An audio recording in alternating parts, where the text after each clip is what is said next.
Close your eyes, Josh. Take a deep breath and relax. Focus on the spot in the center of your forehead. The universe is deathless.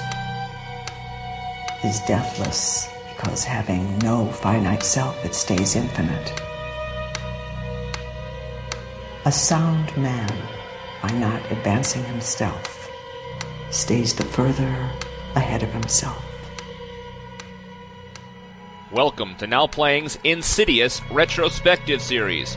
There's something wrong with this place. I'm not imagining it. I can feel it. It's like a sickness. Hosted by Stuart. He sees things no living person is supposed to see. Arnie. This is nothing like being dead. I know. And Marjorie. Well, the universe picked a fight with the wrong chick.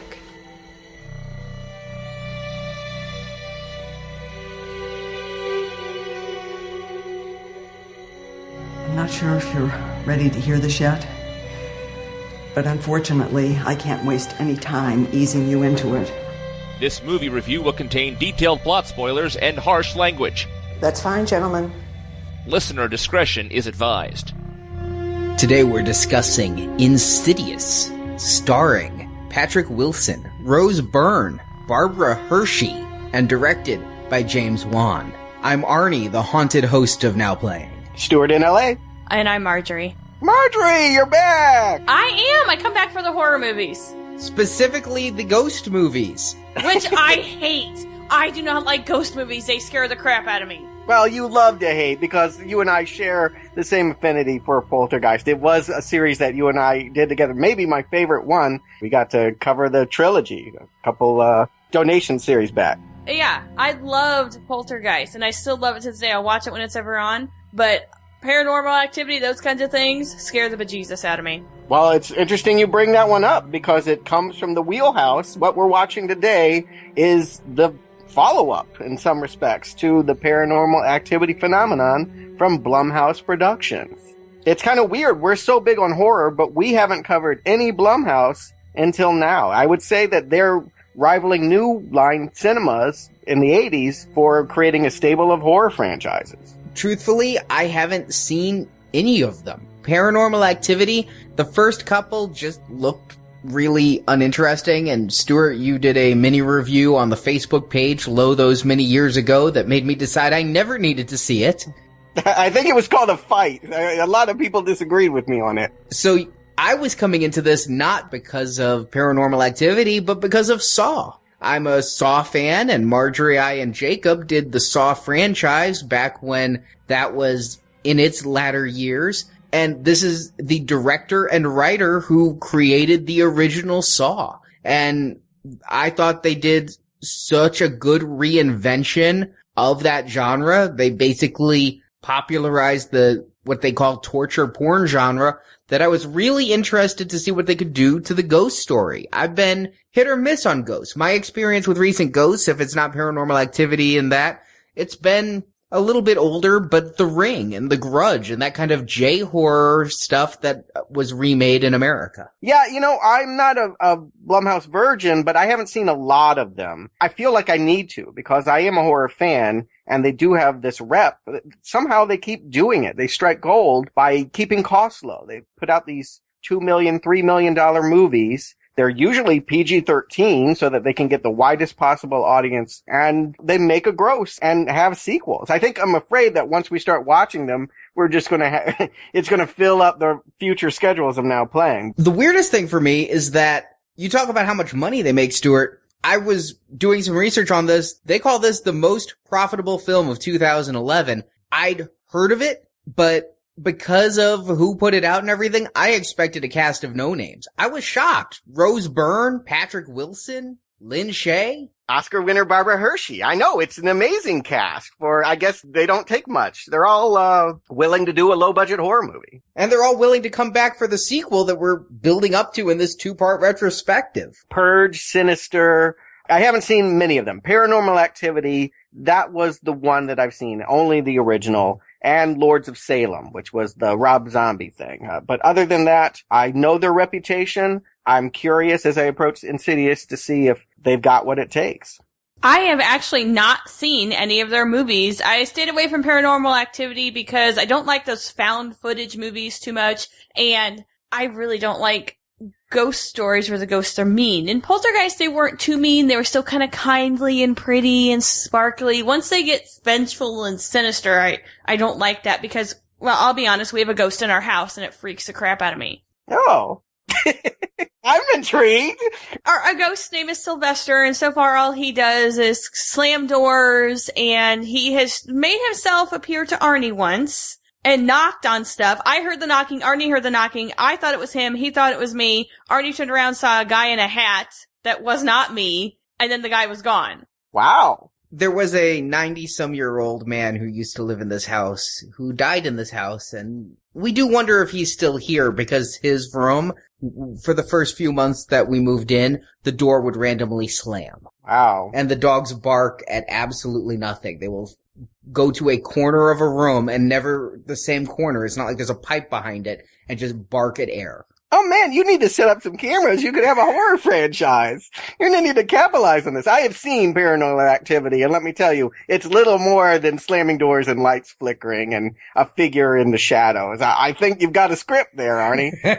I think Blumhouse would return this phone call from you. Yeah, possibly. So it's kind of a personal thing, and he doesn't bother me, I don't bother him. It works out that way. Well, then I'm really curious to see what you're going to think of this one, because, this is what they're really doing here. More than any of their other projects, it's about a haunted house, and it's about, doing Poltergeist. I think we're going to talk about that Spielberg Tobe Hooper movie as we go through the film. Well, why delay it any longer? Stuart, give us the plot. Meet the Lamberts, a typical suburban family settling into a new home. Husband Josh is a workaholic college professor. Wife Renee is an aspiring musician and stay-at-home mother of 3.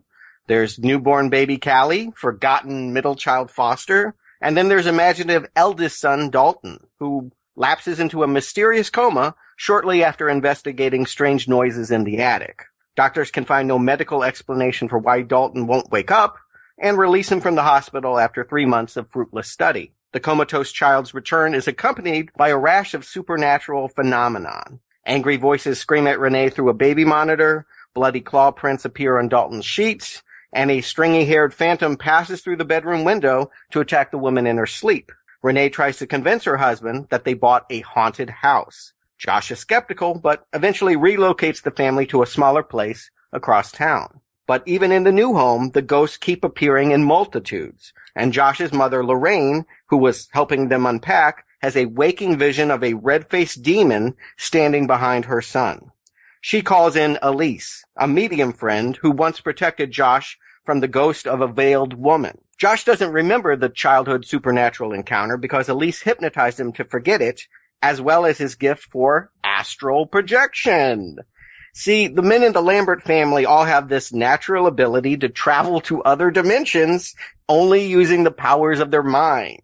And Dalton was practicing this very talent in his sleep when he got lost in a spirit world referred to as the Further. Now Josh must learn to astral project again and bring his son home safe before insidious spirits take full possession of the boy's comatose body. Elise, using the dubious talents of a couple of nerdy ghost hunters, gets Josh started down the path into the Further, which looks identical to the suburbia the Lamberts currently occupy, except that everything is kind of blue and shadowy and filled with grinning evil spirits. Josh eventually finds Dalton chained up in the attic of their former home, the prisoner of an angry red-faced demon. It chases father and son back to their bodies and awaiting family, hissing all the way, but Josh and Dalton awaken, the ghosts leave the house, and Renee is leaved to have her family reunited. That is until she discovers Elise strangled in the living room next to a digital camera containing photographic evidence that her husband is now possessed by that veiled woman that stalked him from his childhood.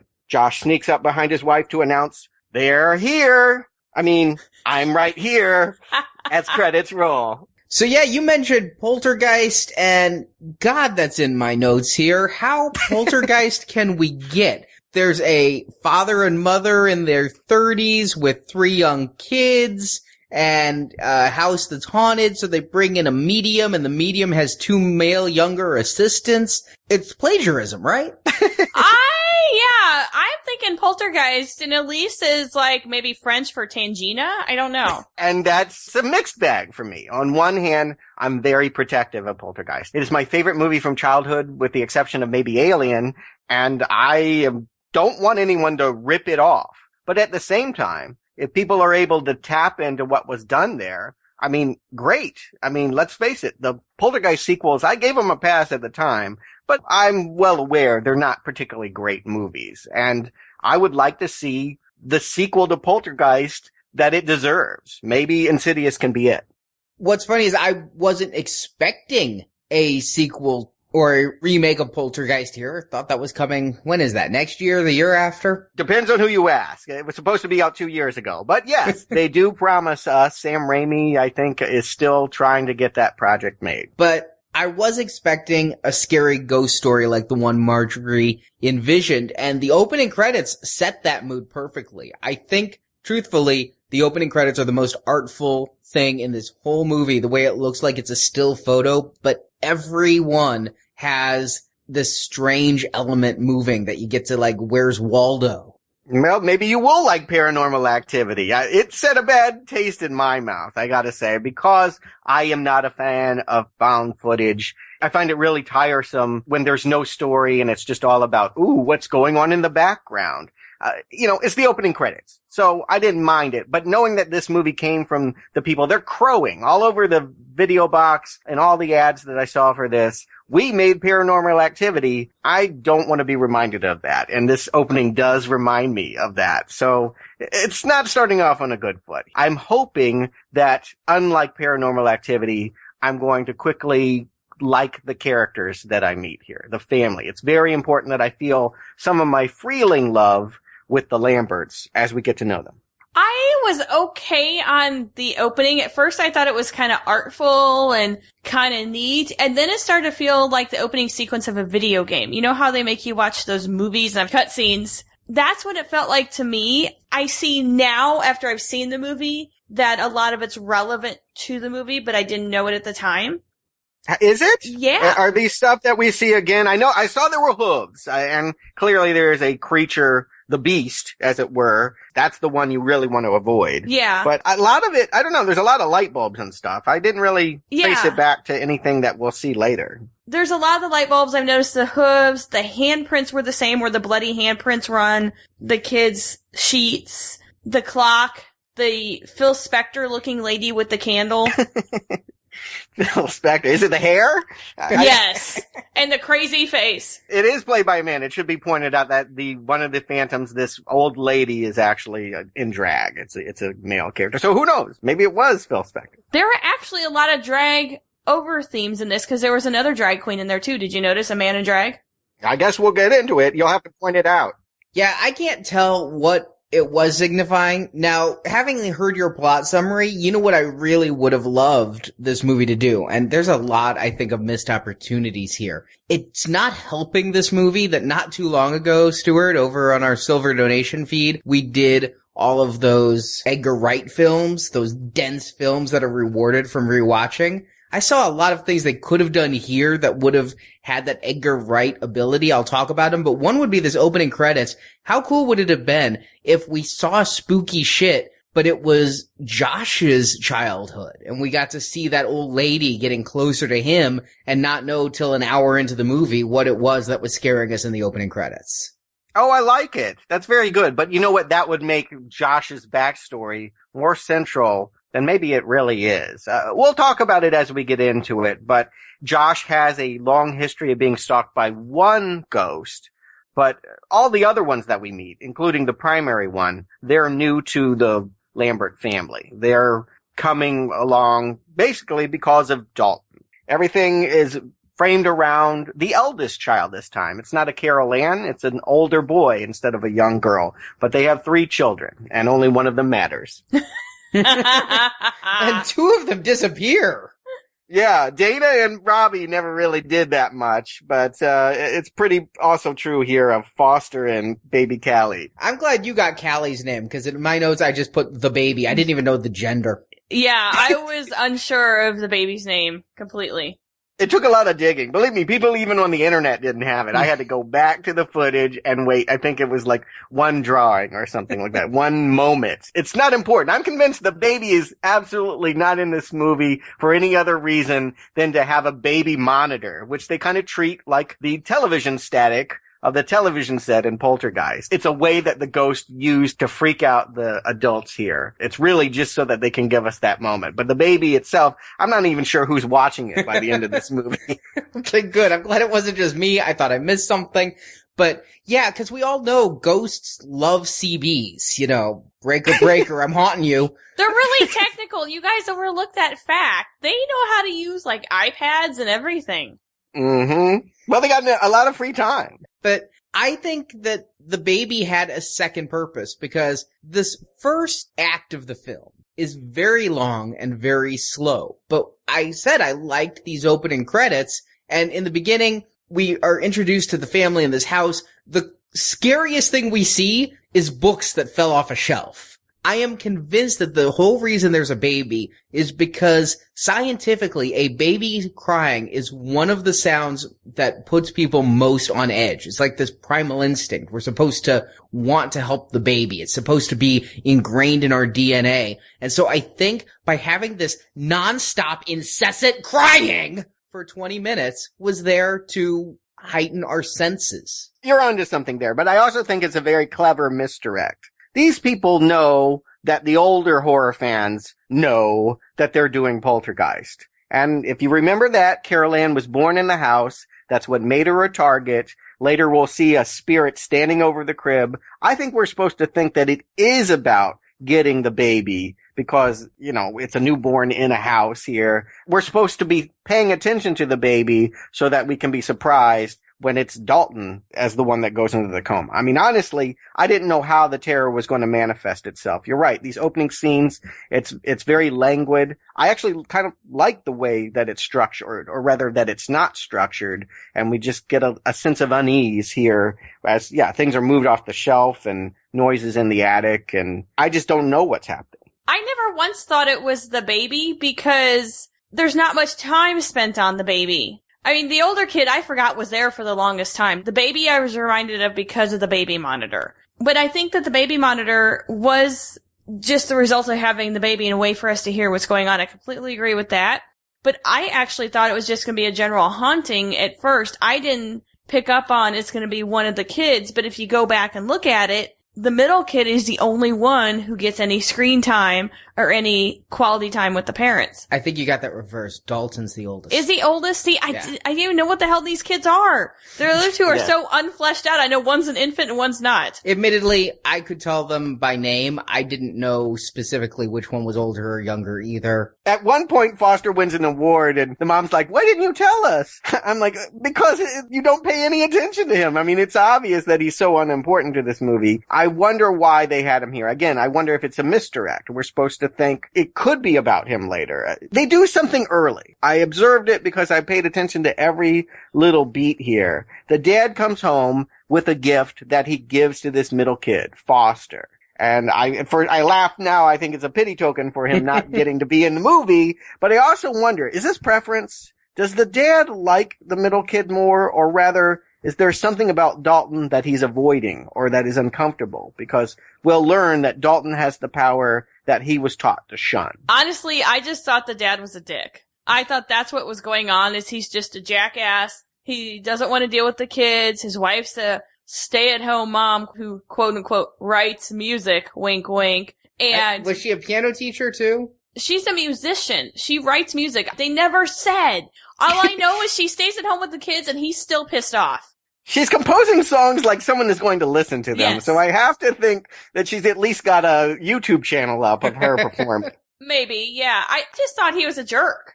Honestly, I agree. I see what you're saying, Stuart. It would be wonderful if it was a character trait that the father sees so much of the son in him. Go back to Road to Perdition. The father realizes the son is like him, and for reasons he doesn't know, he prefers the other child. You know, he sees something he doesn't like in himself in the boy, some suppressed memory of astral projection. Maybe he psychically knows this boy can do what he could do that got him in trouble. But none of that's in this movie. What we get in this movie is, I honestly thought the father was cheating because he's never home. He's gone all the time. He leaves them all alone. I thought that the father was going to be as absent a character as the middle child. Right. I thought this would be all about the mother facing down the ghost. I mean, how much is that the trope? The mother protecting the child, the woman against the danger. I could have never expected that Act 3 would be Josh the hero.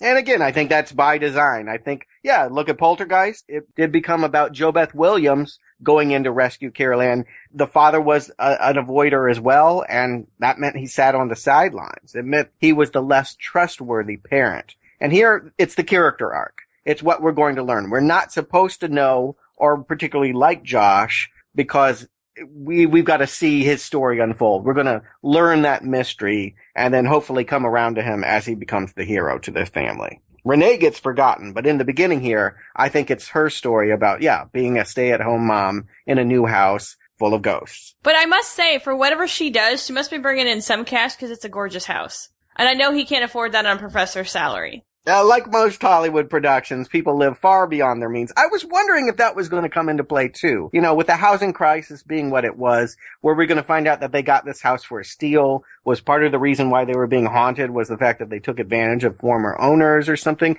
That's usually a part of a haunted house story, is the back story of the house. But of course, it's not the house that's haunted. That's actually a tagline they use on the poster, on the box. I didn't pay attention to it, but it's not a haunted house. It's a haunted child.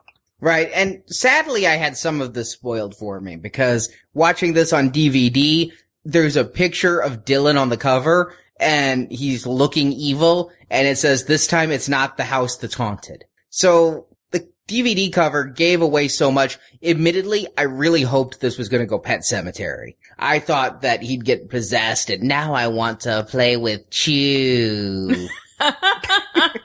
Yeah, I got some early vibes of Exorcist as well. One of the first things that Regan experiences when she's playing with the Ouija board is noises in the attic. And that's sort of if there's any reason why these spirits decide to come for Dalton when they do, it's because he hears noises and goes up there and they grab him or something. He falls. Yeah, it's never really explained what happens to him in the attic. Yeah, the ladder broke. But I didn't think that's what really happened. I thought the dad was saying that and the kid was just being quiet because something scared the crap out of him. I thought that was a ruse and a red herring. You guys didn't think that? No, I thought that there was something definitely in the dark. I presumed that the ghost that was going to come for Dalton or the family was there. And we'll find out in the climax, this is where he's kept away. It is where the beast first lays eyes on him and where he keeps his soul incarcerated. And actually, if you go back, guys, the mom broke the ladder, if you recall, turning on the light. Sure. But he fell down to, I don't know, it was all very weird. Yeah. It's a cutaway. We were having a moment with the parents downstairs. They hear the scream. They come up. He's fine.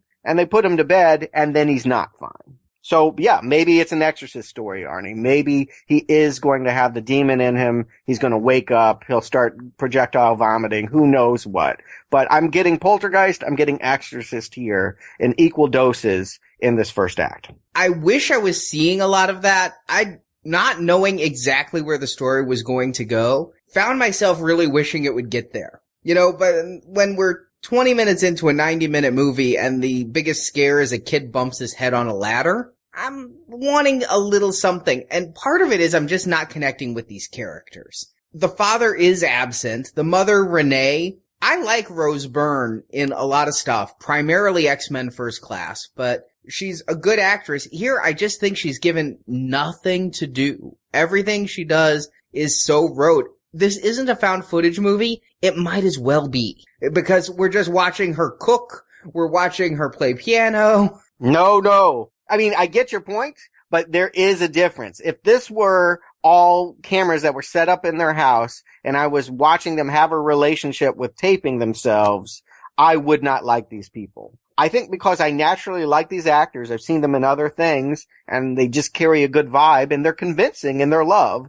I mean, in little moments, I believe that they're family. The fact that the dad is putting on some kind of cream around his eyes before he goes to bed at night, the fact that she's having a fight with the phone company, there's a naturalism. It's not quite as good as Poltergeist, but I believe that this is a functional family unit, and I want to see them succeed. I want to see them do okay here. So I'm with them as characters. And I like slow build up, but I think we're all in agreement. The 25 minutes before he falls into the coma, now what? You really do need to step up the pace now that, of course, the doctors can't find out what's wrong with him. We know it's something mystical. We need it to transpire right now. Yeah, I think part of the problem I'm having is they're not even able to hint at horror during this first 25 minutes. I mean, the books get knocked down, and I guess that's a demon that knows Dalton is astrally projecting, is kind of just hanging out because the boy's away from the body. But really, the ghosts don't come in mass until he's in a coma. And nothing really bad happens until he's in a coma. But finally, the boy does fall into a coma, and the movie, the second act, my favorite act of the film, is where we start getting some of these haunting scares. And there's just something about these when done right and filmed the right way, the sound effects going the way they are, the voices coming through the baby monitor, you know, you're straining to make out the words, they're intentionally muffled, and you're just trying to hear them, and the little glimpses in the background. Try as I might, you put me in a dark theater with this on a screen, I'm gonna get a little jumpy. Because of the way they did a lot of the scares like that, once I figured out what was going on, I thought that I had missed a whole bunch and the first part was frightening and I somehow just didn't see it. But I guess now you're telling me it didn't happen. I didn't see it. I think it's Exorcist terrors. I mean, and you did have a similar complaint, Arnie. On that show, there is a large amount of time devoted to banal jumps. Things that are false scares, you know, quick moments that don't really seem to have any significance. A vandalized statue at a church down the street, or lots of medical procedures on Regan's brain. I mean, I'm cooler with that kind of setup than you are. I liked it okay. It's a slow burn. But you're right. Once we finally get into the ghosts, I think it's working. I think that these people know how to do a horror setup here. I don't know that the story is working, but there's scares aplenty. I mean, I'm on edge. I think one of the strongest jumps comes when we actually get an attack. You know, up to a certain point, I don't know that the ghosts are going to do anything. But when the skeletal face guy comes through the window at the wife, I'm worried for her. Yeah, that's really well done. The way he's outside the window and pacing, and then all of a sudden he's inside the window, I think that was really well done. I'm gonna call out James Wan.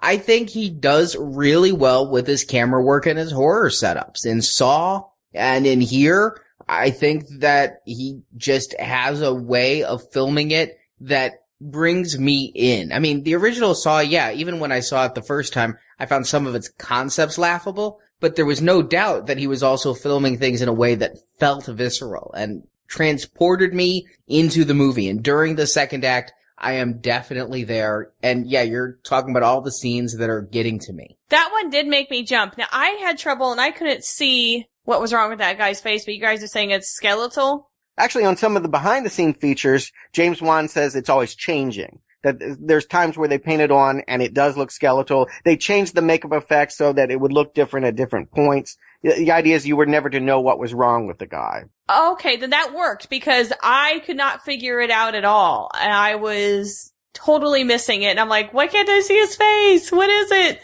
I thought he was just like some long hair dude. Well, he is. You are absolutely correct. Throughout this entire movie, when we get to the end, I know nothing more about him then than I do here in this jump. So the scare is good. The character, not so much. The story, I wish he had a backstory. I wish a lot of the ghosts that we see that look so cool actually had more to them than their look. Like the demon who was incredibly easily defeated, which we'll talk about. Darth Maul? Yes, Darth Maul. I thought that immediately. The very first flash we get of the demon, I thought it was a one-time thing. I did think that the ghosts were going to keep changing, and I thought somebody put Darth Maul behind Josh. I love that jump. That's my favorite jump in the whole movie of like, oh my God, the way it's set up. It's kind of a Lynch scare. I saw him do something similar in Mulholland Drive, but whatever. It's great. I loved it. Yeah, now that you mentioned Lynch, I also think about like the pasty-faced man from Lost Highway, you know, that was a little spectral himself there at the party. And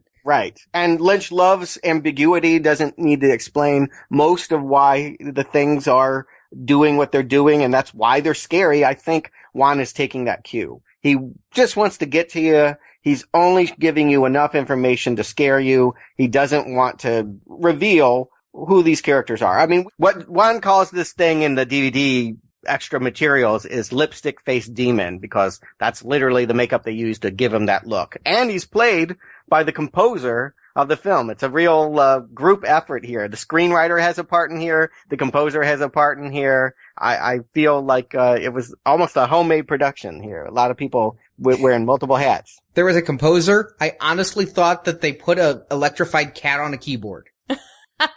And speaking of that atonal noise they call a score, again, I think that Juan is really trying to use sound. I think one of the most effective scenes for me was the one where that security system is going off. And they have, like, the system cranked to 11 on that one, and it is just pulsing in my head. They keep all of the sound on this pretty low, and it's one of those scenes where if I wasn't trying to have the experience they wanted me to, I'd actually have turned down the volume during it, because it's really getting me on edge. We have a security system in case any of our stalkers try to come after us, and it's loud, but it ain't that loud. No, that was ear piercing, and it really added to that scene. However, I kept thinking, why don't you dial 911? They didn't think it was a ghost at this time. The husband's very not believing still. Renee is, but 911. I think the security system should call it automatically if it's set off that long. Yeah, and it's important to point out here, they're fighting. He's not even in the bedroom with her. He's been growing distant this whole time. We've seen scenes of him calling from school saying, I'm held up with meetings, can't get there, lying, because what he actually does is just sit there and brood. And we even see some black and white footage of his son. We'll learn later, I guess, that he was astrally projectioning at that time. But his absenteeism is caused a real rift between wife and husband, and he's sleeping on the couch. Yeah.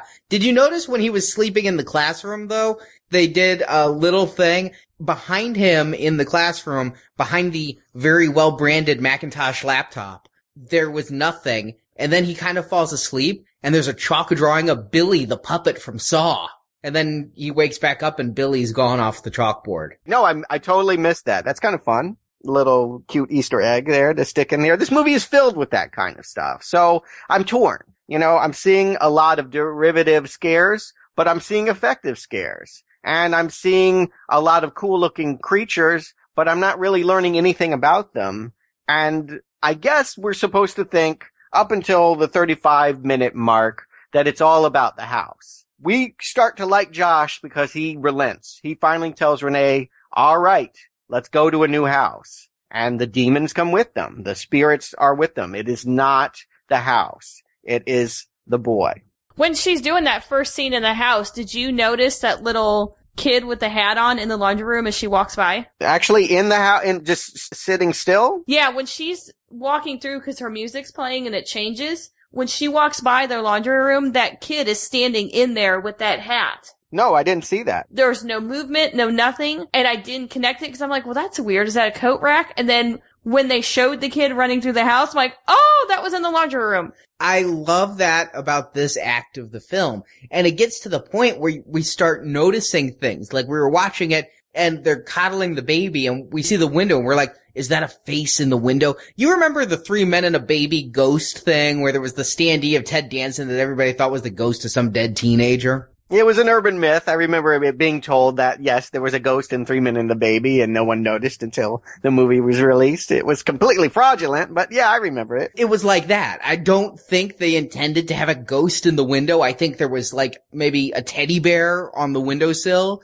but this movie has so much background stuff going on during the second act that I start, again, where's Waldo for every scene trying to find where the scare is, and I wouldn't doubt that I only caught 25% of them. If I were to return to this movie, and we'll find out in the recommends if I will, this would be the area that I would be very tempted to freeze frame. And this is how found footage movies subsist. This is why they're invented. That's exactly it, so that you can replay the footage and see things that you missed the first time it ran through. This is, Marjorie, I think you pointed it out, a live action found footage movie. They're just not doing the camera trick, but they've essentially made Paranormal Activity without the cheap black and white footage. And because I'm not having to watch it through that vantage point, and because I like these actors, it's playing a lot better. I think it's all the difference in the world that we're not watching smeary, grainy video.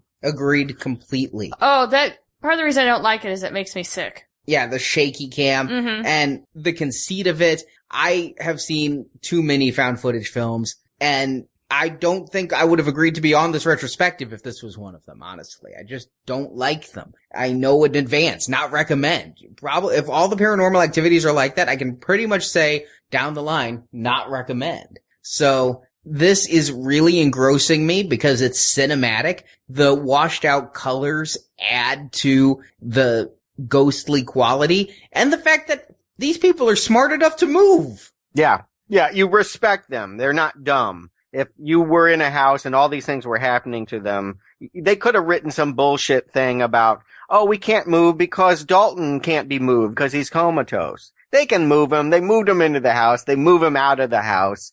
I think that is the right choice here. That it makes us respect them. And yes, it also reveals that, in fact, it's not the house at all. Now, like Poltergeist, which was the central mystery, I'll boil it down for those that may not have seen it recently. Spoiler alert.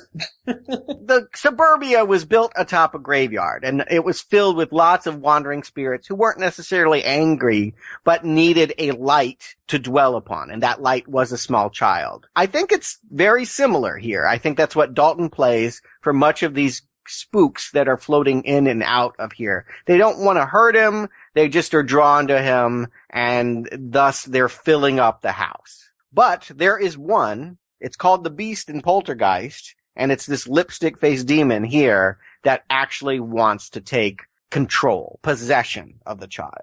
Now, I got from Elise, the Tangina of Insidious, that actually all the demons here, or ghosts, wanted to take control of Dalton. It's just the demon was winning the race. It was the most powerful.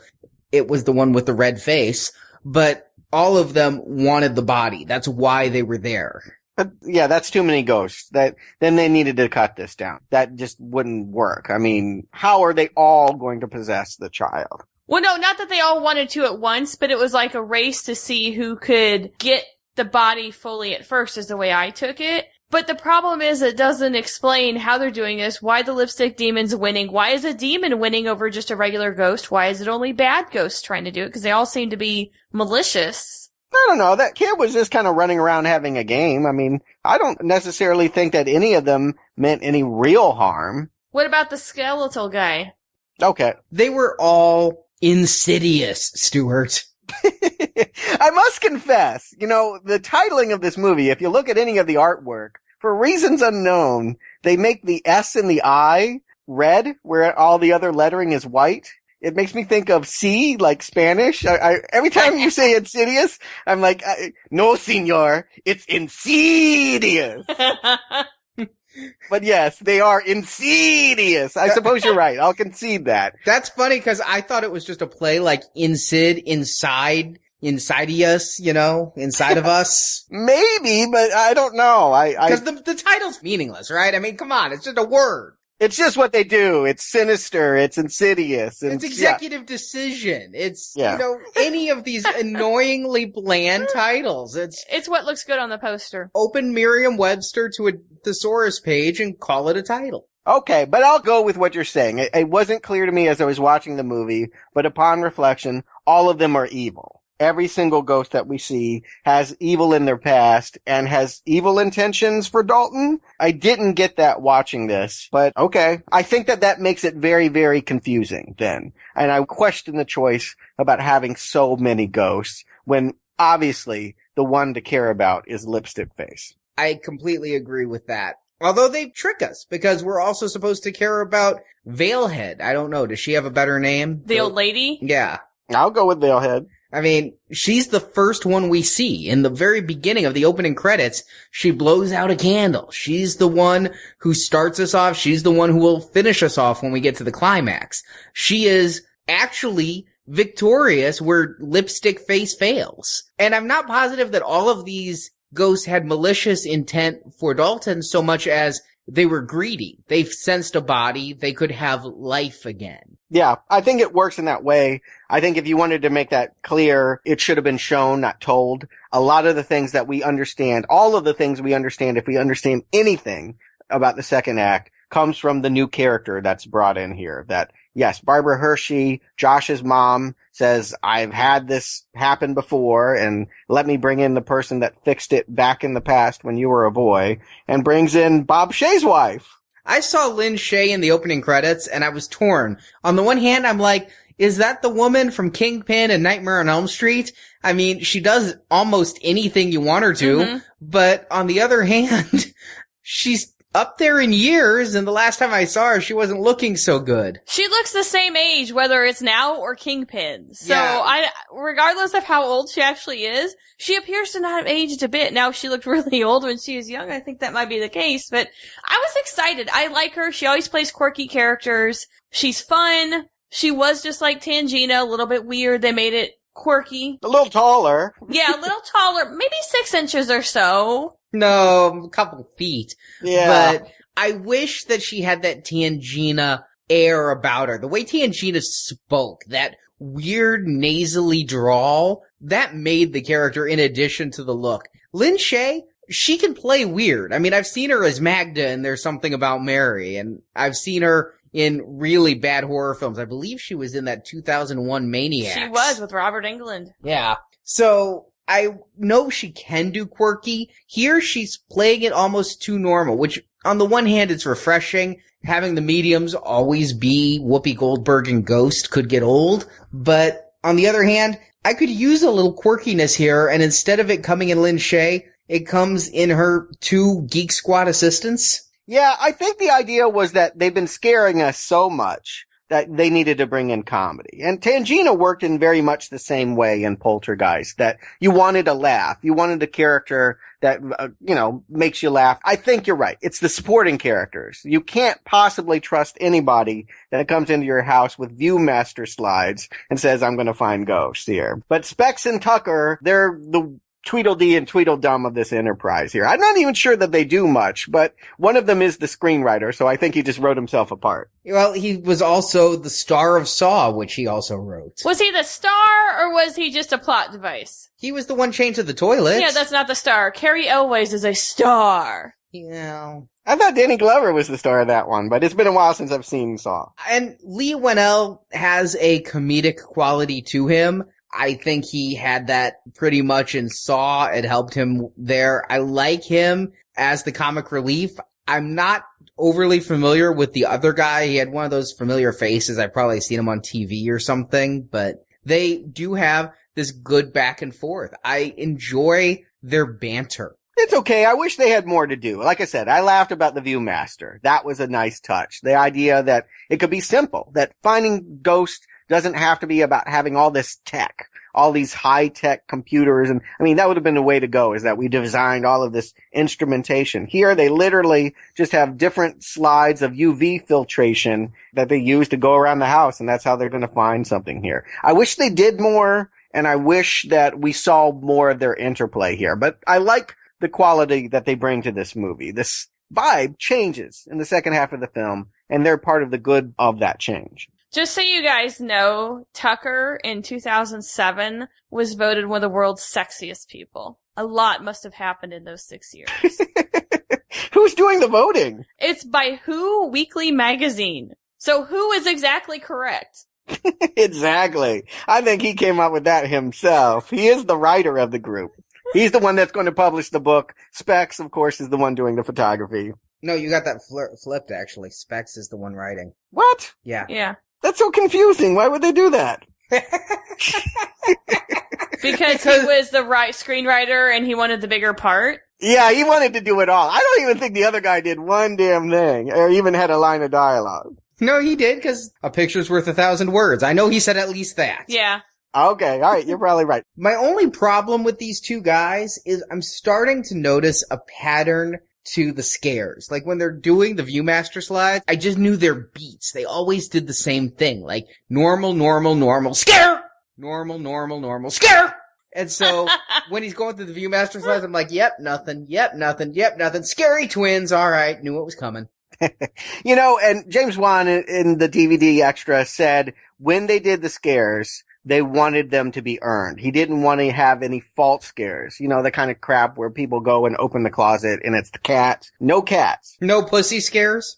Yes. When it jumps out to scare you, it should be a frightening object. It should not be a false scare. And I think that's respectable here. But this whole movie is predicated on so much of that. It would be nice to learn about it. It would be nice to now have the horror come from a place of knowledge, to feel like, oh, that's what it is. We do get a little bit about it, but only about one specter, Veilhead. We learn that she is long history with Josh in photography. And I don't understand her plot, because as I understand this, the reason Dalton is susceptible is because he has left his body, right? He's asleep. He's astrally projecting. That is the reason why he is in danger of being possessed. I think I know where you're going with this. So yes, when Josh is in these photographs, Josh is fully present in his own body. So what's the point of this woman sneaking up behind him and she's like moving so glacially slow? I mean, how far apart are these pictures taken? She's gotten maybe 6 inches closer. I say if ghosts need to learn how to technology, they should probably learn how this picture thing works so that they can avoid this detection in the future. Well, give that as it may. What I take it is this, Arnie. If you astrally project at all, you are susceptible for a haunting. The whole idea of going into the spirit world invites, when you return, bringing along a friend. And that as this kid was astrally projecting, he got the fancy of this Veilhead, and that she just, I don't know why she could only be seen in photographs, but was, yes, you're right, creaking towards him in the weeks and weeks and weeks since he had been developing astral projection. Would it make more sense if he had been in injury and been comatose? That might have been a bit too much like the Dalton storyline, but I think that, yes, they could have done even more to articulate the whys. Who this woman was, how she might have found him. I wanted that. Did you think you were going to get it?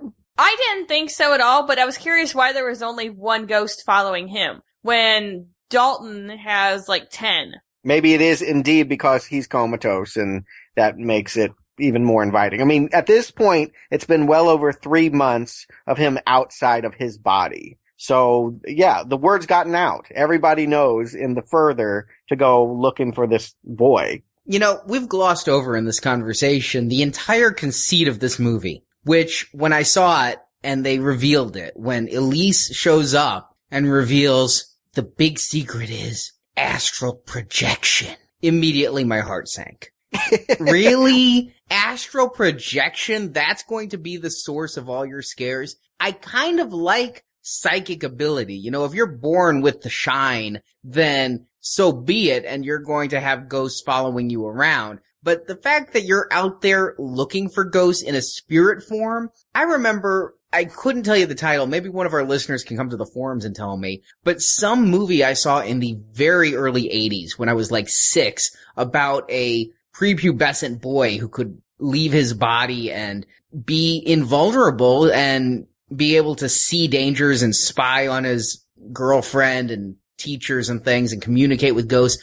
There takes away the danger. If your spirit is out there, it's a spirit. You can't harm a spirit. Yes, in this case, they're going after the vulnerable part of the body left alone, but really, I think it's a weak premise.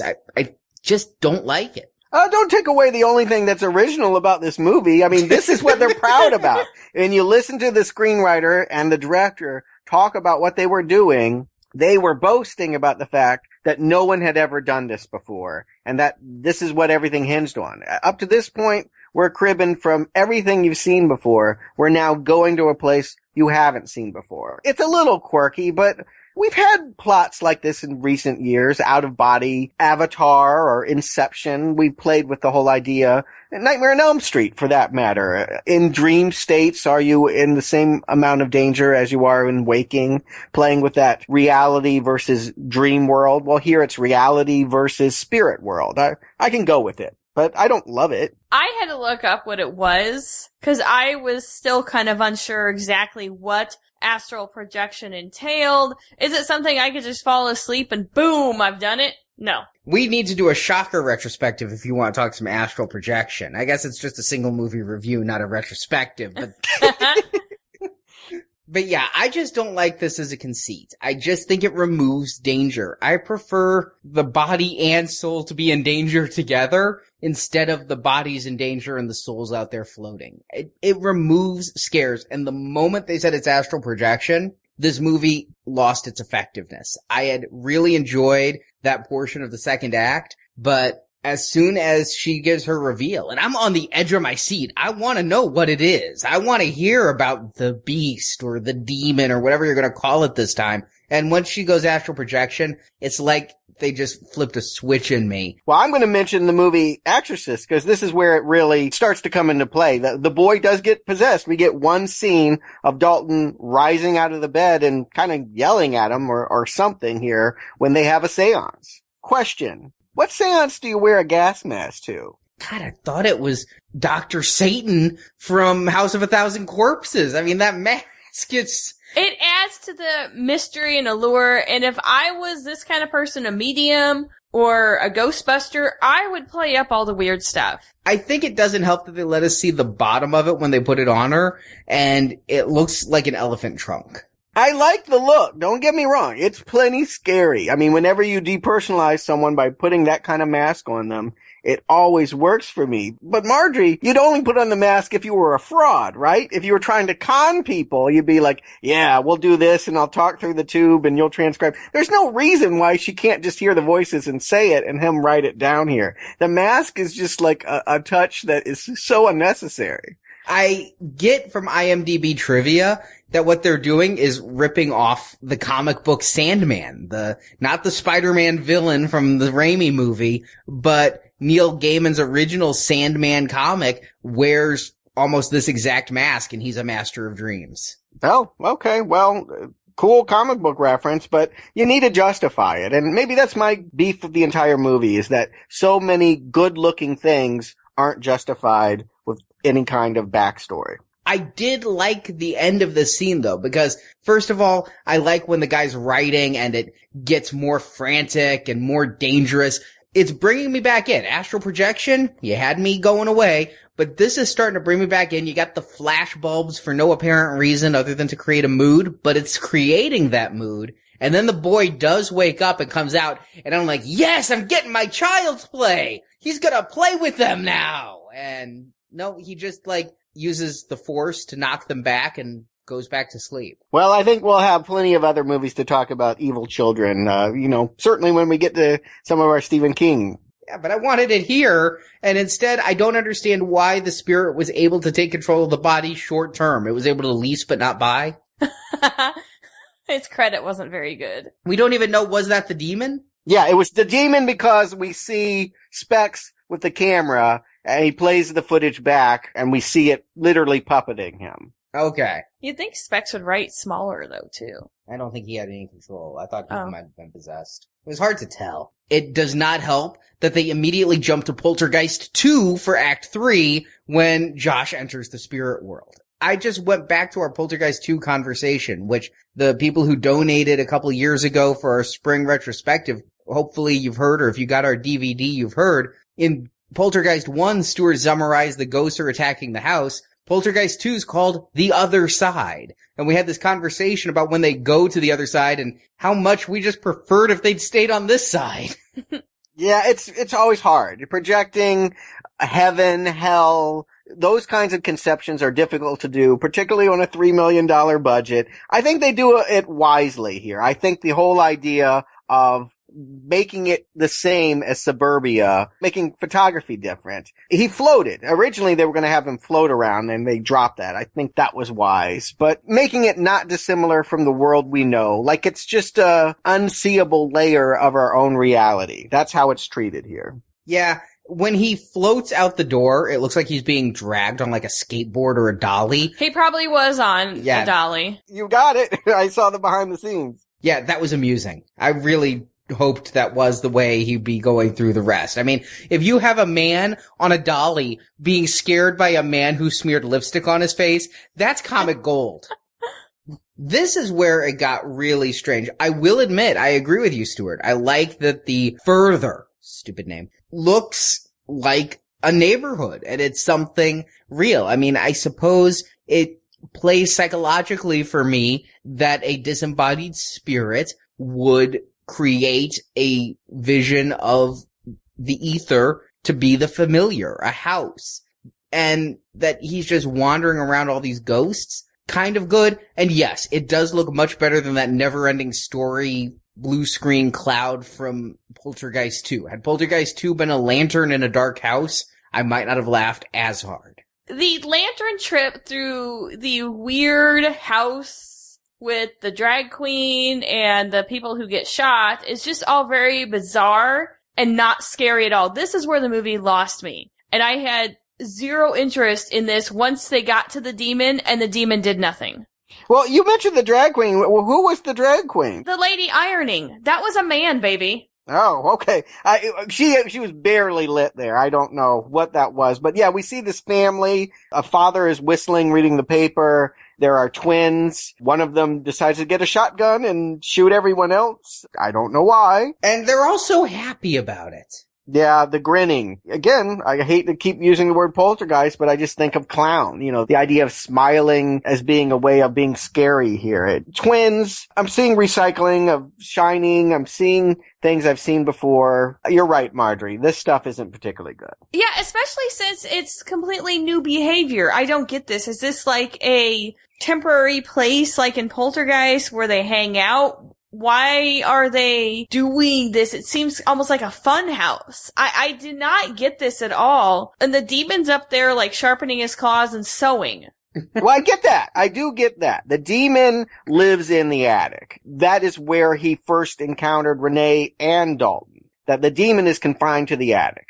That is what I believe. And that once he saw Dalton, he was going to possess him. That's where he got the idea for it.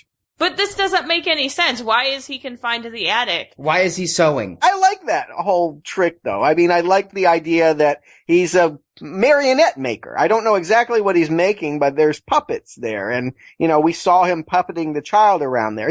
That's a classic conception of a demon. Demons manipulate us. They create scenarios in which we follow their will and get trapped. I think it's very classic. The whole idea that he's red with a forked tongue and hooves and all that. You know, this is a very familiar conception of evil. A little too familiar. Am I the only one who was having a flashback to the evil formerly known as Freddy? Oh, yeah, Tap. Oh, yeah. Because he's chasing a little boy. He's even chasing around a bed. He's wearing a dancer's outfit. He's got a forked tongue. I was really getting some Wes Craven's New Nightmare off this. That's never good. Tap was really scary, though. He was the best thing about New Nightmare here. I think it's a good callback. If you're going to take something that was scary that didn't work. I'd rather them do that than to take great scares from great movies and pretend like we shouldn't know where they came from. And it should be pointed out, before he gets to the attic, we see return of the stringy-haired skeletal guy. There's actually a fist fight or something. The father has to actually do something here. I'm not sure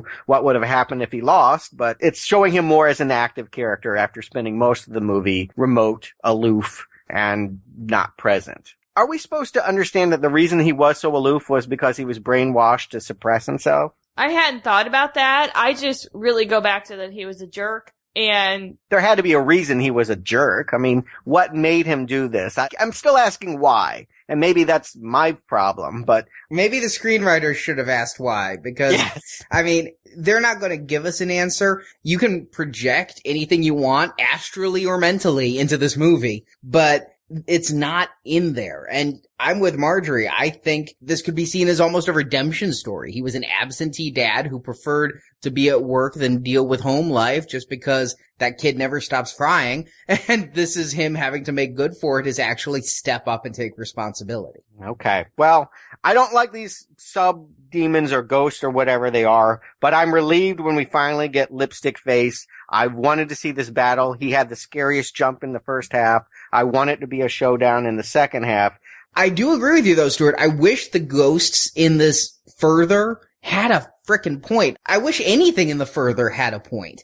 He's looking for his son. Are these people trying to stop him? No, they're completely unaware. Why are they acting out murders? Is it something they did in their life? Are these dead people? Are these demons? I wish that there was something there. Not that I necessarily wanted Elise to have even more exposition, but yes, if it was a smaller group of spirits and now he was in their land. Again, another Nightmare on Elm Street reference, like when Maggie went into Freddy's brain in the final nightmare. You know, he's now in their land and they can't touch him. I would have enjoyed that a little more, but I can't even tell which of these ghosts I've seen before. Yeah, I noticed the stringy haired dude, but I don't know the consequences like you said. Having some definition to this, using this as an opportunity to give us the backstory of the demon would have been awesome. The way it is, it feels time wasting. One thing I hate when he's exploring the Further is he sees things like a red door. And then they cut to the crayon drawings that Dalton did, and we see a red door. And this is telling us, the audience, why Josh is going to that door. I don't see anything else around. Again, I think this would have been a wonderful Edgar Wright type thing if when Dalton was awake, we saw him coloring this stuff, and if you were watching the movie a second time, you see him coloring a red door or a horse, and then later you see a horse. It really looks like Josh is, to use a video game terms, on rails. There's only one place for him to go. There's one door, and there's eternal blackness. So, obviously he's gonna go to the door, whether or not he remembers a color drawing. Yeah, it would be nice if there had been left clues in the drawings. It's nice. It's always frightening when little children give us crayon drawings of something that's scary and portentous and all of that. But you're right. He didn't need to have seen them to know how to get to him. I thought it was talking down to the audience to actually insert scenes of those colored drawings in the middle of this dream sequence. It killed the mood. Well, it is PG-13, Arnie. They are trying to tell a story for all ages. And here's the problem, though, with that, is when it's PG-13, you don't get the good scares. I don't know. Wasn't The Ring PG-13? And Poltergeist was PG. I mean, I'm not so biased as to say that you need an R in order to work, but I do feel in these moments, as you're saying, they are dumbing it down. I gotta say, though, a musical choice worse than anything else in this film. Tiny Tim, Tiptoe Through the Tulips?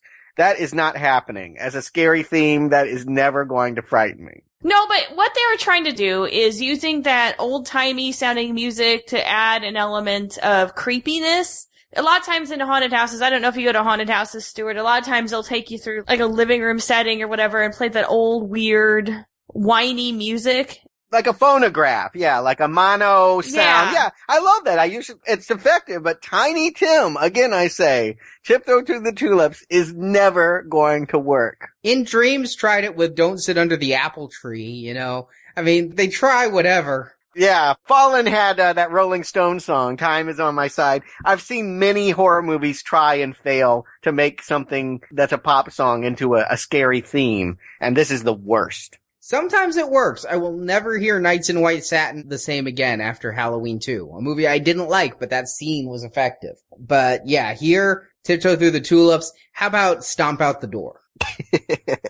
Yeah, and they do. They've got to get back. That's the rush. I do not know what's going on at the house where they left their bodies. There's a bunch of thriller demons that are coming up and everyone's really concerned that they're going to grab the bodies before they get back. But since it's all under the puppeteering of the demon anyway, I don't think they have a shot. I'm not worried about that. It just seems like they have nothing for everyone else to do. The thrill should be about watching father and son run through this spectral neighborhood trying to get into the house. It doesn't make sense, though. First of all, why is the door of the house locked? Yeah. Wouldn't you prepare for that? If Elise is a good medium, wouldn't she have prepared for this and made sure the door was unlocked? I'm just having a good laugh at Tucker, who has like the world's largest flashlight. And his whole job, Tucker's whole job, is point the flashlight at Josh. And he can barely do it. Go into the light, Carol Ann. Carol Ann. Didn't you expect that at some point, Elise to try to offer them up to save others? No, for some reason I didn't anticipate that. thing, but why would she do that? I mean, you're right. That would be a dimension unexpected for this character. It would have been nice to have been surprised in this final act, because this is pretty rote here. A red-faced demon hissing and chasing people, and ghosts going, woo! And it is kind of lame. It's not offensive, but it is feeling like the PG-13 horror movie I didn't want. And Josh staring down Candelabra Ghost there with the veil. Why doesn't he just push her? He pushed String-Hair Ghost, and that really took care of that demon. Why doesn't he just push her instead of just yelling at her? None of these make sense. And, you know, how was he able to defeat the demon so quickly? The String-Hair Ghost. And the lady he's able to deflect by yelling at her? I think they really missed an opportunity to have him recall that childhood. We're told that it was suppressed once he saw the photographs. What if they flooded back to him? That would have been a moment to tell us who this woman was. That would have been a moment to show how she had power over him and how he couldn't do anything about it. You needed to build this up between Veilhead and Josh here at the ending, because I'm paying attention to the red-faced demon. None of the other ghosts matter, but they're supposed to. We're supposed to really think that this is also a showdown for Josh and the woman that wanted to possess him in youth. Did you get fooled? I did not. As soon as the bodies come back awake, I probably spoiled it for Marjorie and our friend who was watching it with us, because I'm like, so is it them in their bodies? Yeah, see, I would have been okay had Arnie not said that, because it seemed like a very tidy, neatly wrapped with a bow end, and it was too easy, especially when Elise gave it away, obviously, and then grabbed for the camera. That's when I'm like, yep, alright. They left it wide open. And I didn't ask trying to spoil it. It was just me literally, I'd missed so much in this movie, I felt at times, such as the baby's name, that I really was wondering if I was supposed to know the answer to this, because it was not definitive to me that either one made it back to the body. It seemed like a race for the kid's body. I'm still not convinced Dalton is back either. But the way the movie ends, Dalton shows no sign of being evil, whereas Josh apparently can never have his picture taken again without committing homicide. That's going to be really hard in this camera phone age. I'm just going to warn Veilhead. She might not want to leave the house. Making the Christmas card is going to be a bitch, that's for sure. How are they going to do this? How does this even have a sequel? This feels like, because of the way that they do this, moments after being rescued, it's all exposed here, right? I mean, they're going to have to deal with the fact that the wife knows her husband just killed his mother's best friend. She knows everything, right? I mean, she sees a corpse, she picks up the camera, we know that camera has the footage of Josh looking like the old lady. We know she's screwed. If he's not going to choke her right then and there in the next moment of the movie, then, you know, they're going to have to at least go to marriage counseling, because she's got a new partner. And the only one who knew what to do about anything is dead. And yet, she's coming back for the sequel. I haven't seen it yet. It is out in theaters, but I did read the poster lineup, and Lin Shaye is coming back. Maybe as a ghost. Who knows? I saw that she's coming back too, and I'm very confused as to how they're going to pull this off. They can't make it a prequel, obviously, or maybe they do when they go back to when he's a little boy. I'm betting that, actually. No. I'm predicting a Shining scenario. They've ripped off Poltergeist enough. Now it's going to be about a father terrorizing his children. Well, we'll find out next week. But for this week, so Marjorie, Stuart, do you recommend Insidious? Marjorie. I'm torn because it's so much like Poltergeist that it is a classic ripoff, in my opinion. I did not enjoy the movie, but I also didn't enjoy it where I feel I need to go back and see it again. I'm going to give it a mild recommend just because it did have some jumps, but I don't like ghost movies, and it gets a big fat 0 for not making me sleep with the lights on for the last 4 nights. Yeah, we have a ghost, and this still didn't do it. Stuart. Like you, Marjorie, Poltergeist ripping it off is not going to get me on your side. Bragging that you're from the people that made Paranormal Activity and then doing Paranormal Activity for much of this movie without a plot, not going to get me on your side. What is going to win me over is the way that this film is made. In its individual moments, James Wan knows how to scare us. He is not a horror master, and he has not made a classic. He has made a copy, a tracing of a classic. But you can see it in Saw. The man knows how to set traps. and individually, there are moments that really work for this film. There were enough of them for me, even when they felt familiar, even when I knew I was stepping into that trap, it would get me. And so that's why I can give this movie a recommend. It's not a great film. It's kind of a lousy script that leaves way too much unanswered, but it's a good jump fest. And I think that it's great that new audiences have something that is PG-13 that they can go see. They have their Poltergeist to enjoy. I would have loved this movie when I was a young kid and like it as an adult. So yeah, recommend.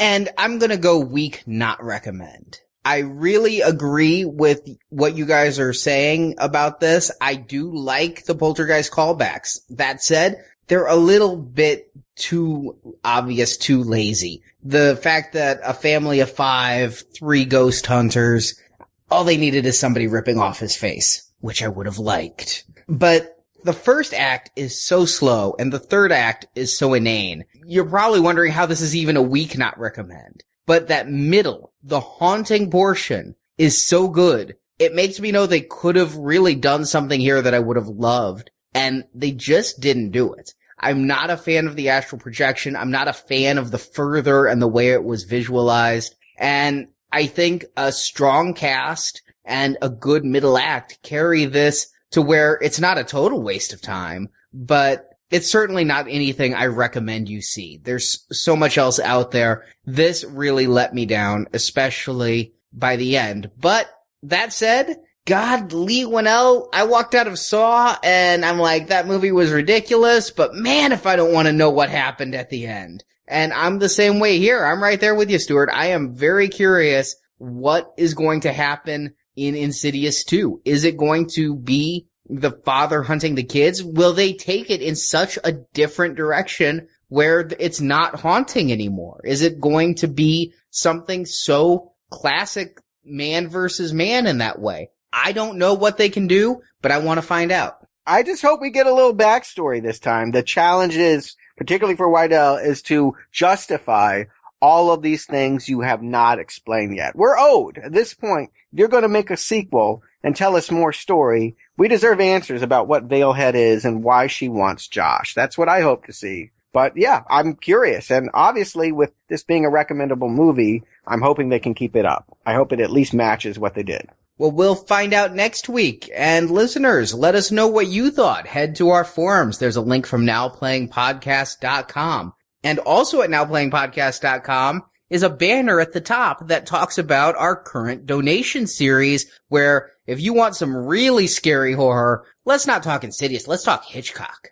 Psycho, it's out this Friday. I agree. It's a classic. Everyone knows it. We're finally getting to dive in. I haven't done Hitchcock yet on Now Playing. We haven't really gotten to the root of slasher movies. As many as we've covered, we haven't done the granddaddy or the grandmother of all slasher movies. And we're finally doing that this Friday. Please, if you can find the funds, find them now for Psycho series. It's going to be a great time. True classics and some not classics as we get into some of the sequels. Movies of varying quality, but a really interesting franchise that I think is going to inform so many of our other podcasts that we've already released and Now Playing. It is our gold level donation. That is a donation of $25 or more. For that, you get 6 Psycho reviews. Normally, we just do 3 at the gold level, but we're going to go 6 Psycho reviews, including the 1980s TV pilot Bates Motel and the Gus Van Sant remake. And you also get the 5 Simon Pegg, Nick Frost movies that are included with our $10 silver donation. So if you can't do 25, for 10, you can hear us review Shaun of the Dead, Hot Fuzz, The World's End, Paul, and Attack the Block. All the details can be found by clicking the banner at the top of nowplayingpodcast.com. So Marjorie, Stuart, thank you for joining me. You bet. You're welcome. And now, leave this podcast! Leave this podcast! Leave this podcast now!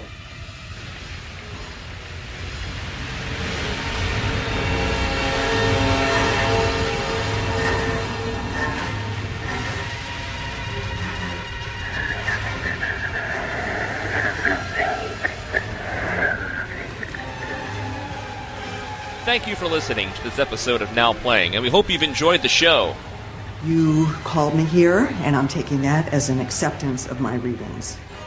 Find hundreds of movie review podcasts at our website, nowplayingpodcast.com. Saw, Friday the 13th, the Avengers films, Star Trek, and more. I might need some time alone to concentrate. You can also follow Now Playing on Facebook and Twitter, where the hosts post new episode announcements and written movie reviews. I'll get on that this afternoon. I'll have to come too. Support from listeners like you help keep Now Playing operating. You can find a link to donate using PayPal at the bottom of our website, nowplayingpodcast.com. What choice do I have? Gotta pay Dalton's bills. You can also help out Now Playing by leaving us a 5-star review on iTunes. A link to Now Playing's iTunes listing can be found at nowplayingpodcast.com. Please help him, please. Now Playing's Insidious retrospective series is edited by Arnie. They crave life, the chance to live again. Now Playing credit narration by Brock. It's the most important part of her process. That's debatable. It's not debatable. The Insidious films are the property of their copyright holders, and no infringement is intended. And did you really believe that would help? The opinions expressed on Now Playing are those of the individual hosts and may not reflect the opinion of Venganza Media Incorporated. Why are you looking at me like that? You think I did this? Now Playing is a Venganza Media production, copyright 2013, all rights reserved, and no part of this show may be reproduced, repurposed, or redistributed without the written permission of Venganza Media Incorporated. Come on, let's get out of here.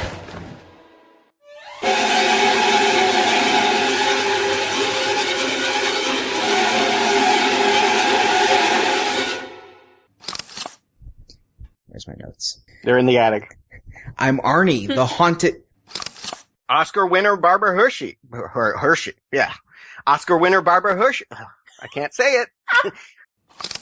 She calls in Elise, a medium friend who once protected Josh from the ghost of a veiled woman. Not a large friend? But, it's Lynn Shay. We'll talk about it. It is my favorite movie from childhood, maybe borrowing. Oh, I cannot speak tonight. It is my favorite movie of childhood from... I got a plane, hold on. A very slow plane.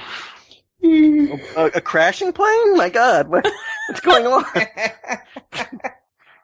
Oh, I hear it. That would be, yeah. That would be awesome if that crashed and we had it on tape. Yeah, as long as it's not into my house. But that would be awesome to have beach. on tape too for other reasons.